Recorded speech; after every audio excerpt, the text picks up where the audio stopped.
नमस्कार। आज हम एक ऐसे आइडिया पे बात करने वाले हैं जो शायद लोगों की सोच बदल सकता है। ये 80-20 के सिद्धांत पर आधारित है और इसके लिए हमने एक किताब के सरल हिंदी सारांश को अपना आधार बनाया है। जी। चलिए इसे समझने के लिए एक कहानी से शुरू करते हैं। मान लीजिए एक दोस्त है आकाश। ठीक है। आकाश बहुत स्मार्ट है, बहुत मेहनत करता है, पर वो हमेशा थका हुआ भागा दौड़ी में रहता है। अच्छा, हम सबकी तरह थोड़ा थोड़ा। बिल्कुल। उसकी टू डू लिस्ट कभी खत्म ही नहीं होती। उसे लगता तो है कि वो बहुत प्रोडक्टिव है, पर दिन के आखिर में उसे लगता है कि कुछ खास हुआ नहीं। बस भागते रहे। हाँ, तो आज का हमारा मिशन यही है कि आकाश की जिंदगी को 80-20 के नजरिए से देखें और समझें कि हम सब कैसे कम करके ज्यादा पा सकते हैं। ये सुनने में बहुत दिलचस्प लगता है। ये आइडिया ही अपने आप में थोड़ा अजीब है ना? बिल्कुल। कि हमारी जिंदगी के 80% नतीजे सिर्फ हमारी 20% कोशिशों से आते हैं। मतलब हमारी 80% खुशी वो सिर्फ 20% लोगों से जुड़ी है, या हमारी 80% कमाई सिर्फ 20% काम से। हाँ, ये एक गणित के फॉर्मूले जैसा लगता है, पर असल में ये जिंदगी को देखने का एक नजरिया है। तो चलिए आकाश की इस उलझन को सुलझाने की कोशिश करते हैं। चलिए।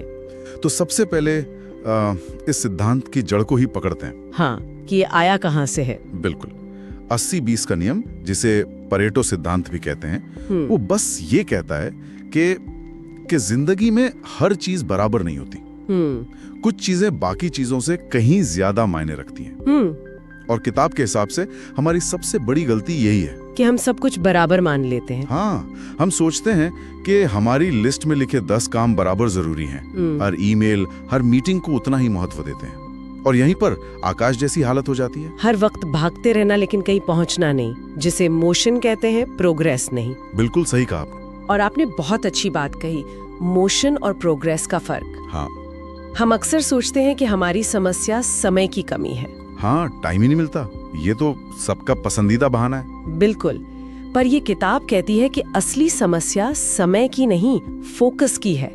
हमारी ऊर्जा, हमारा ध्यान वो 100 अलग-अलग दिशाओं में बटा हुआ है। 80-20 का नियम एक चश्मे की तरह है। उसे लगाकर अचानक दिखता है कि अरे, इन 10 चीजों में से सिर्फ ये 2 चीजें हैं जो असल में नतीजों को ड्राइव कर रही हैं। और बाकी 8 चीजें? बाकी 8 चीजें सिर्फ हमें व्यस्त रख रही हैं, प्रोडक्टिव नहीं बना रही। इसका असली मकसद जरूरी और गैर जरूरी के बीच एक मोटी लकीर खींचना है। बिल्कुल। चलिए इसी बात को आकाश की जिंदगी में लगा कर देखते हैं। मान लीजिए वो एक छोटे बिजनेस में काम करता है। ठीक है। दिन भर फोन कॉल्स और ईमेल्स का जवाब देता है।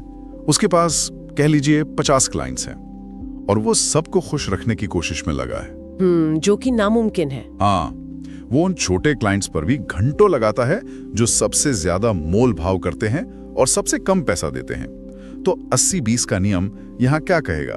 यहाँ ये नियम एक बहुत ही चौंकाने वाली सच्चाई दिखाएगा। क्या? वो ये कि आकाश के 50 में से शायद सिर्फ 10 क्लाइंट्स यानी 20% ऐसे होंगे जो कंपनी को 80% रेवेन्यू दे रहे हैं। अच्छा। ये वो बड़े वफादार क्लाइंट्स हैं। और यहाँ एक और गहरी बात है जो हम अक्सर भूल जाते हैं। वो क्या? वो बाकी के 40 क्लाइंट्स यानी 80% सिर्फ कम पैसा नहीं दे रहे, वो असल में कंपनी की ग्रोथ को रोक रहे हैं। रोक रहे हैं? कैसे? सोचिए, आकाश का और उसकी टीम का सबसे कीमती वक्त और दिमाग कहाँ जा रहा है?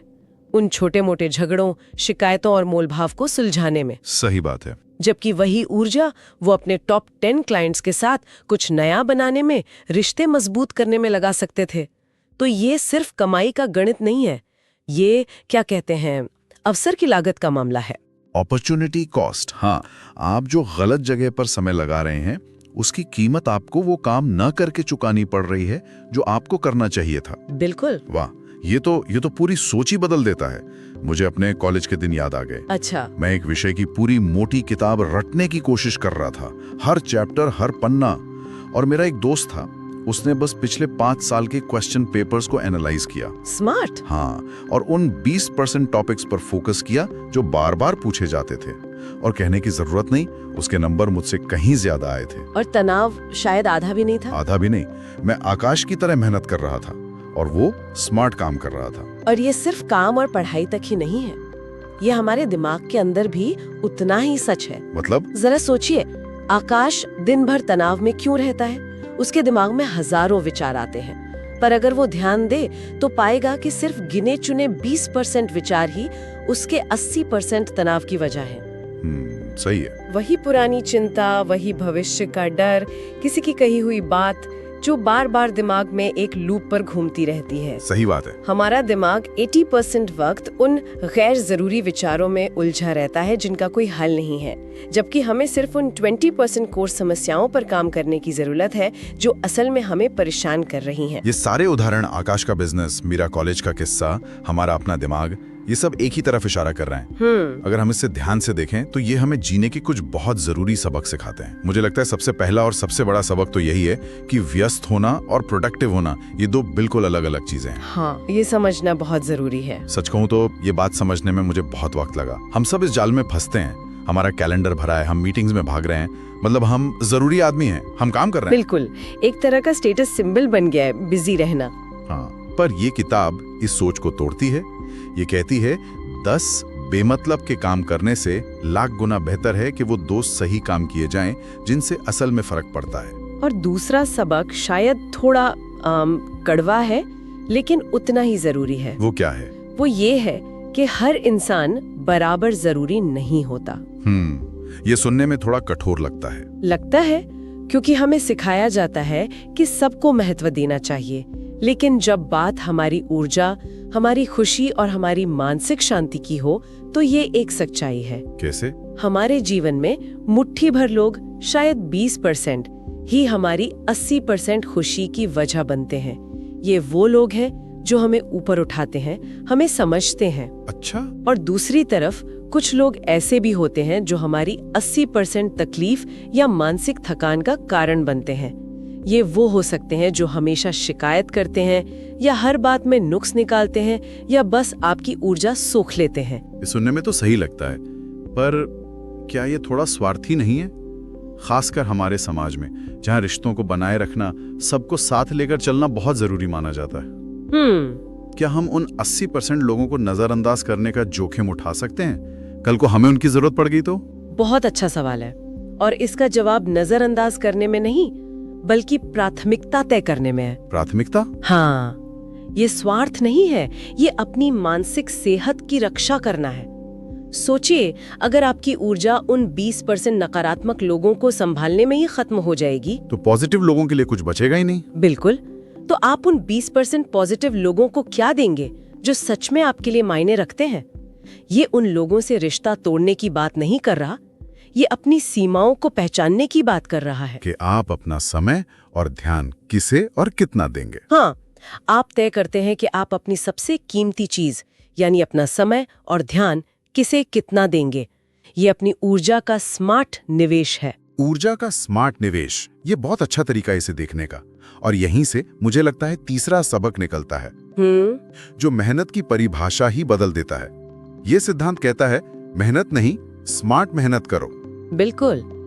ये किताब आलसी बनने की वकालत नहीं कर रही, ये बेवकूफ मेहनत छोड़ने के लिए कह रही है। हाँ, वो मेहनत जो हम सिर्फ इसलिए करते हैं क्योंकि हमें लगता है कि ज्यादा घंटे काम करना ज्यादा सफलता के बराबर है। सही बात। एक थका हुआ दिमाग 8 घंटे में जो काम करेगा, एक फ्रेश और फोकस दिमाग वही काम शायद 2 घंटे में कहीं बेहतर तरीके से कर लेगा। ये मात्रा पर गुणवत्ता की जीत है, क्वालिटी ओवर क्वांटिटी। बिल्कुल। अगर हम इन 3 सबकों को जोड़कर देखें, व्यस्तता प्रोडक्टिविटी नहीं है, हर कोई बराबर जरूरी नहीं है और स्मार्ट मेहनत करनी है, तो ये आकाश जैसे किसी भी इंसान के जीने के तरीके को पूरी तरह से बदल सकता है। ये कम करने और ज्यादा हासिल करने का एक तरह से नक्शा है। हाँ, ये सब सुनने में बहुत तार्किक लगता है, तो फिर सवाल उठता है कि आकाश और हम सब ऐसा करते क्यों हैं?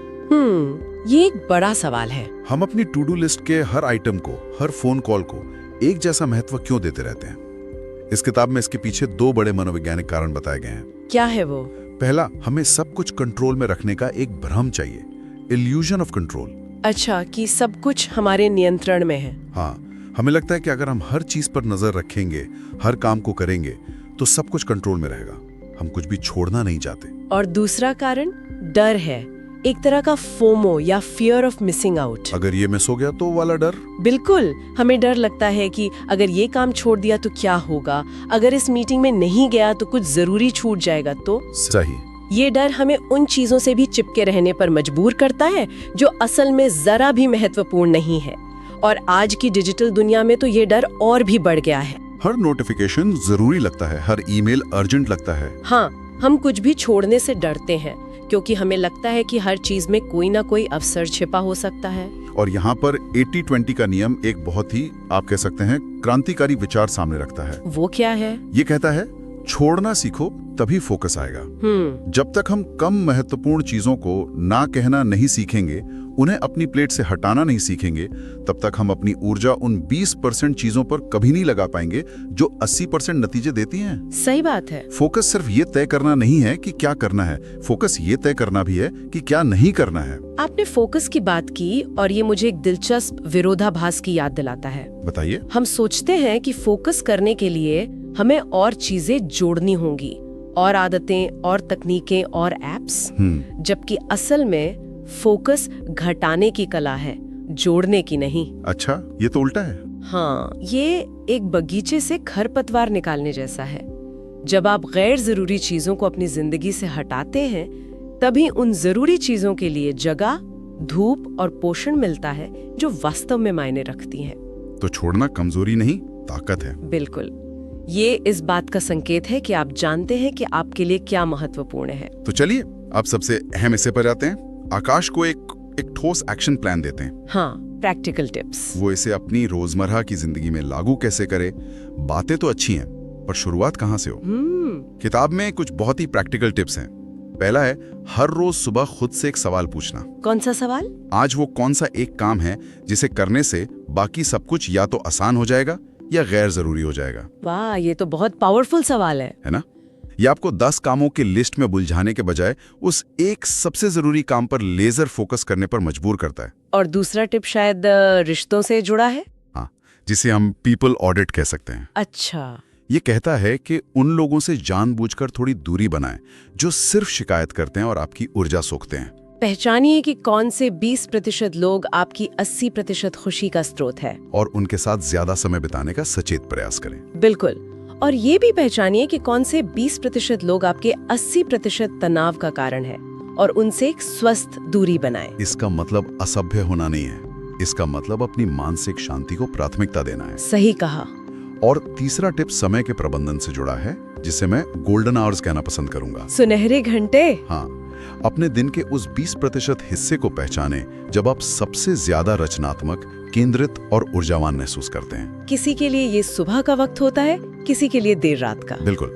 उस समय को पहचाने और उसे किसी भी कीमत पर सुरक्षित रखें। कोई मीटिंग नहीं, कोई फोन कॉल नहीं, कोई सोशल मीडिया नहीं। वो आपका सबसे कीमती समय है। हाँ, उसे अपने सबसे जरूरी, सबसे गहरे काम के लिए समर्पित करें। और कमाल की बात यह है कि ये टिप सिर्फ किताबी बातें नहीं है, ये एक सिस्टम है। सिस्टम?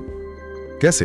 पहला सवाल आपको अपने काम में सिग्नल खोजने में मदद करता है, दूसरा टिप आपको अपने रिश्तों में सिग्नल खोजने में मदद करता है, और तीसरा टिप आपको अपने समय में सिग्नल खोजने में मदद करता है। हाँ, ये सिद्धांत हमें हर जगह शोर से सिग्नल को अलग करना सिखाता है। लेकिन एक मिनट, क्या इसमें कोई खतरा है? मतलब? क्या ये नियम हमेशा हर जगह लागू होता है, या कोई ऐसी स्थिति भी है जहां 80-20 का नियम लागू करना नुकसानदेह हो सकता है? ये एक बहुत ही जरूरी सवाल है। मतलब क्या हम हर चीज को इसी चश्मे से देख सकते हैं? नहीं, बिल्कुल नहीं। और ये समझना बहुत जरूरी है कि कोई भी सिद्धांत पत्थर की लकीर नहीं होता। अच्छा। 80-20 का नियम एक बेहतरीन टूल है, पर यह हर ताले की चाबी नहीं है। उदाहरण के लिए रिश्ते, आप अपने पार्टनर या बच्चों के साथ 80-20 का नियम नहीं लगा सकते कि मैं सिर्फ 20% ध्यान दूंगा और 80% खुशी की उम्मीद करूंगा। हाँ, ये काम नहीं करेगा। रिश्ते 100% निवेश और उपस्थिति मांगते हैं। सही। इसी तरह कुछ प्रोफेशन है, जैसे एक पायलट या एक सर्जन। एक पायलट ये नहीं कह सकता कि मैं सिर्फ 20% सेफ्टी चेक्स करूंगा, क्योंकि 80% समस्याएं उन्हीं से पता चलती हैं। नहीं, बिल्कुल नहीं। वहाँ हर एक चीज, हर एक चेकलिस्ट 100% जरूरी है। तो हमें समझदारी से ये तय करना होगा कि कहाँ इस नियम को लगाना है और कहाँ नहीं। तो ये नियम दक्षता यानी एफिशिएंसी के लिए है, हर चीज के लिए नहीं। बिल्कुल। ये बहुत ही महत्वपूर्ण सफाई थी। तो आज की हमारी इस पूरी चर्चा का सार क्या है? अगर हमें आकाश को एक लाइन में सलाह देनी हो तो वो क्या होगी? मुझे लगता है स्रोत का अंतिम संदेश यहाँ बिल्कुल फिट बैठता है। जिंदगी मुश्किल इसलिए नहीं है कि काम ज्यादा है। जिंदगी मुश्किल इसलिए है क्योंकि हम गलत चीजों को जरूरी बना लेते हैं। हाँ, हम खुद ही अपनी जिंदगी को जटिल बनाते हैं उन 80% चीजों पर अपनी ऊर्जा और वक्त लुटाकर जो सिर्फ 20% या उससे भी कम नतीजे देती हैं। बिल्कुल। और इस सिद्धांत का निचोड़ एक सरल मंत्र में छिपा है। कम करो, सही करो, सुकून पाओ। कम करो, सही करो, सुकून पाओ। हाँ, ये कम काम करने के बारे में नहीं है, ये कम बेकार काम करने के बारे में है। अच्छा। ये सही चीजों पर अपनी पूरी ऊर्जा लगाने के बारे में है। और जब आप ऐसा करते हैं तो नतीजे भी बेहतर आते हैं और जिंदगी में एक अजीब सा सुकून भी आता है। क्योंकि आप भाग नहीं रहे होते, आप चल रहे होते हैं एक सही दिशा में। ये एक बहुत शक्तिशाली विचार है। और आज की चर्चा खत्म करने से पहले हम श्रोताओं के लिए एक सवाल छोड़ना चाहेंगे। जरूर। जरा आंखें बंद करके सोचिए, अगर आज आपको अपनी जिंदगी का कमरा, जो बहुत सारी चीजों, कामों, रिश्तों और चिंताओं से भरा पड़ा है, उसे साफ करने का मौका मिले और शर्त ये हो कि आप सिर्फ 20% चीजें ही रख सकते हैं, तो वो कौन सी 20% सबसे कीमती चीजें होंगी जिन्हें आप हर हाल में बचाकर रखना चाहेंगे? इस सवाल का जवाब शायद आपकी असली प्राथमिकताओं के बारे में बहुत कुछ बता सकता है।